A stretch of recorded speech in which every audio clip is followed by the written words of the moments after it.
Hola a todos al video tutorial número 10 de la práctica de la unidad número 3, derivadas parciales y vector gradiente.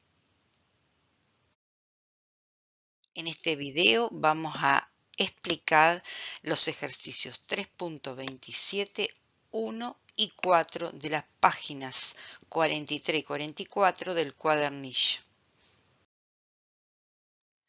Para realizar el ejercicio 3.27.1, que nos da un campo escalar z igual a 2x cuadrados por y más y, nos pide calcular sus derivadas parciales.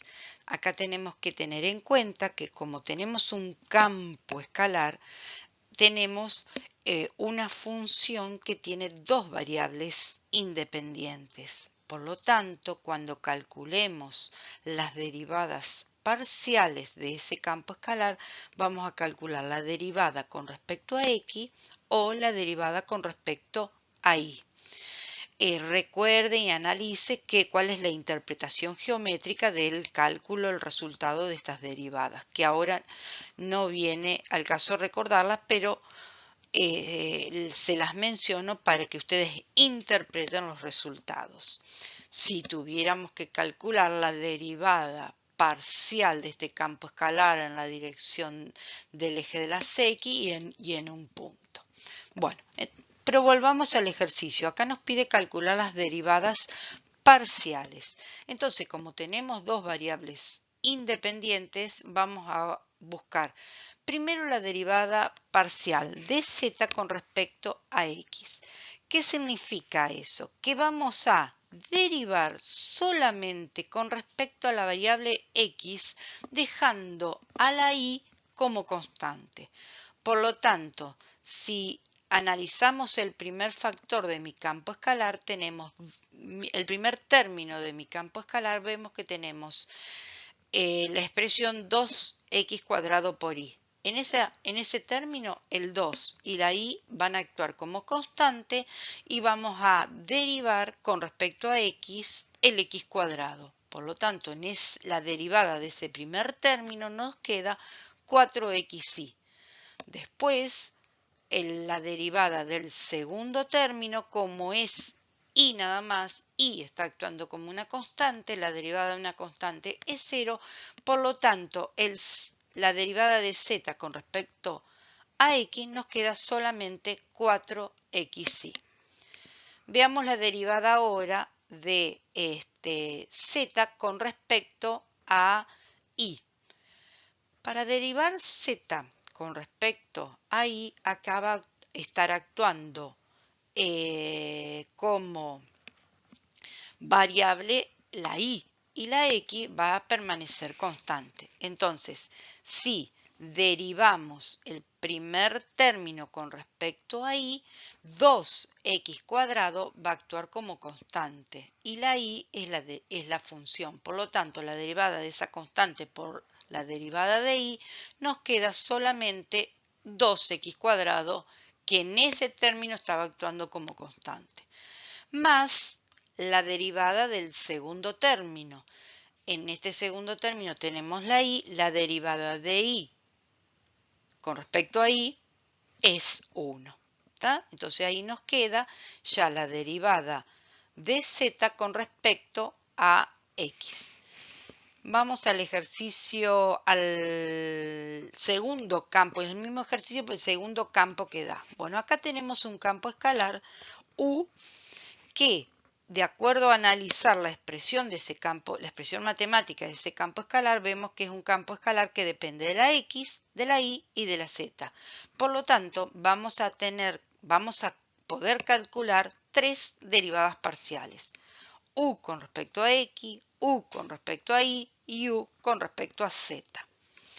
La primera derivada de u con respecto a x, analizamos en la expresión del campo escalar que todo este factor va a actuar como una constante en esta derivada y la única expresión que nos interesa es L a la menos x. Por lo tanto, la derivada u de x va a ser la constante coseno de y sobre z por la derivada de e a la menos x. La derivada de e a la menos x es menos e a la menos x. ¿Sí? Recuerden que se deriva la derivada de e a la algo es e a la algo por la derivada del exponente. Entonces, en este caso, la derivada de e a la menos x es e a la menos x por la derivada de menos x, que sería menos 1.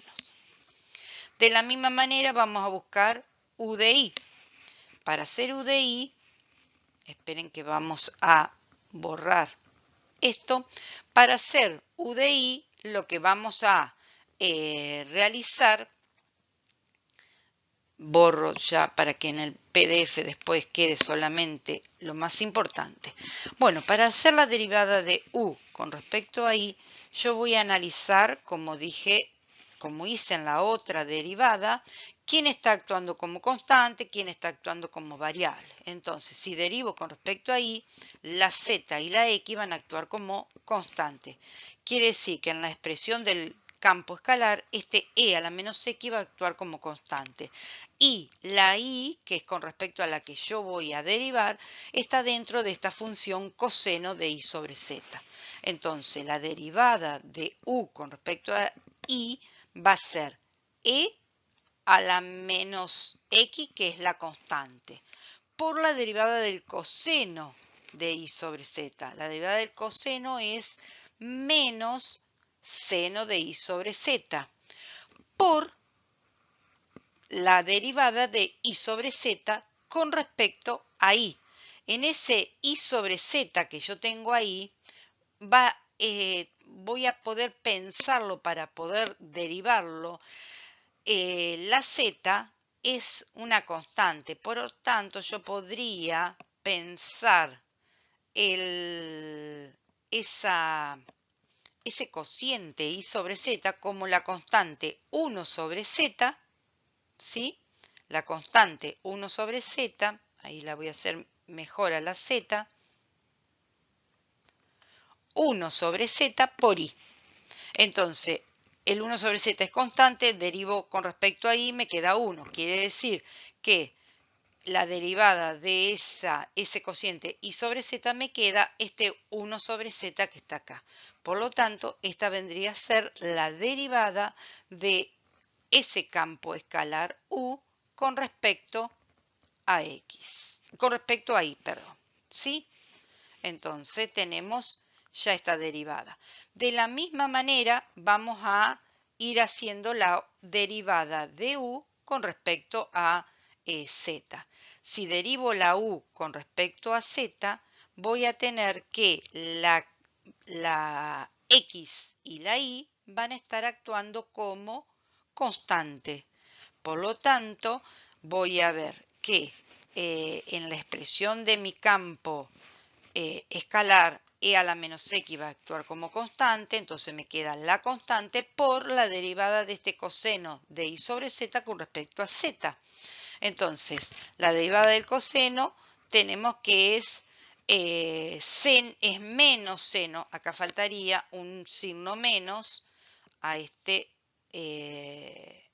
ejercicio, a esta resolución, sería menos e a la, vamos a hacerlo finito para que quede bien como el signo acá adelante, hay un menos, me quedaría, entonces la derivada del coseno de i sobre z me queda menos seno de i sobre z al derivar el coseno, y si derivamos el i sobre z con respecto a z, la i va a actuar como constante, entonces me va a quedar la constante i por la derivada del 1 sobre z, y la derivada de 1 sobre z me queda menos 1 sobre z cuadrado. Por lo tanto, ese menos que estoy agregando ahora hace que desaparezca el menos de la derivada del seno. Y ahí está correctamente planteado esa derivada. ¿Está?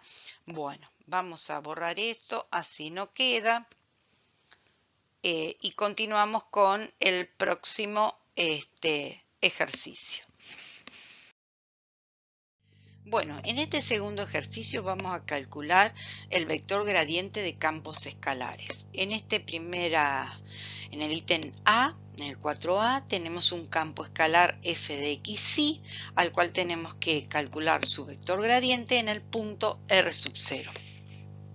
Recordamos que el vector gradiente es un vector cuyas componentes son las derivadas parciales de dicho campo escalar en el punto. Su interpretación geométrica la vamos a trabajar en profundidad y lo vamos a analizar bien en la unidad número 4. Por ahora estamos haciendo el cálculo de ese vector gradiente que en un determinado punto, ese punto es un punto del dominio de mi campo escalar. Entonces, en primer lugar, vamos a tener que calcular ambas derivadas parciales, f de x y f de y, de ese campo.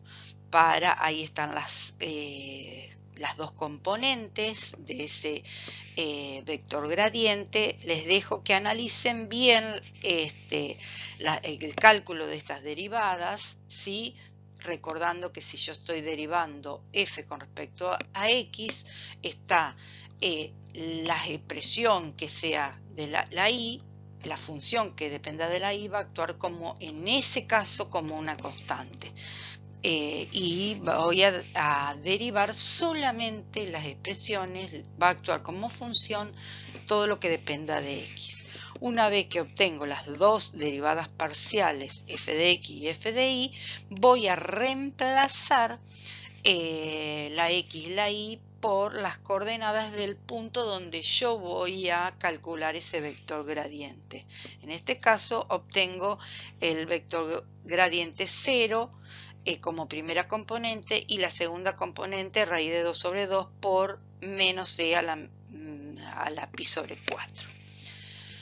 Sigamos con otro. Bueno, y por último, en este segundo ejercicio 4b tenemos un campo escalar de 3 variables independientes, la x, la y y la z. Por lo tanto, el dominio de ese campo escalar está incluido en R3. Entonces, el vector gradiente que yo vaya a calcular va a ser en un punto de ese dominio. O sea que el R sub 0 es un punto incluido perteneciente a R3. Entonces, el vector gradiente de ese campo escalar U va a estar formado por 3 componentes. Cada componente son las derivadas parciales de U con respecto a X, con respecto a Y y con respecto a Z. ¿Sí?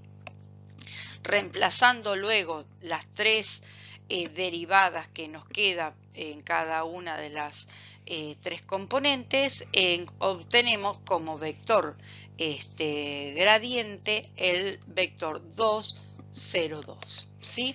Vuelvo a repetirle, a recordarle que luego continuaremos con esta. Acá solamente estamos haciendo el cálculo del vector gradiente, donde lo más importante no es el cálculo en sí del vector gradiente e interpretar el resultado, sino que acá estamos iniciando y focalizando en el cálculo de esas derivadas parciales que constituyen las componentes de dicho vector gradiente. Para terminar este video, les proponemos que realicen de este ejercicio 3.27 el 2 que yo salteé y el problema 3.22 que es muy sencillo, que está ahí al inicio de esta sección. Y bueno, cualquier duda las plantean en los foros, y también aquellos que hagan los ejercicios los pueden compartir en el foro de compartir actividades. Nos vemos en el próximo video.